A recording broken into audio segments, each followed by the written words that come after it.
करावं वाटतंय। आज तुम्ही मराठ्यात बळ वाढवलं, मराठ्यांची कॉलर टाईट केली आणि ते तुमच्या जिल्ह्याला लागलेली साडेसाती,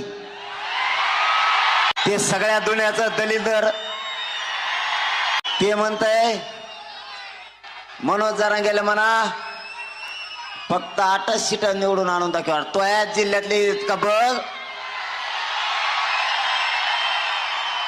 तू माया काय असेल नादी लागतो, तू एकदाच माया नादी लागला तर तुला नाशिक सुद्धा सोडून दिलं नाही प्रचारासाठी। आणखीन तरी शहाणा वैभव तो आत्ता शिक, नाकावर चष्मा आला, तो तोंडावरच येणार आहे आता तो चष्मा। असला शहाणा तर नीट, नसला तर तो सरशी देवेंद्र फडणवीसचा सुद्धा पक्ष तू संपून टाकशील। मला कधीच करावं वाटत नाही, ते आज करावं वाटतंय।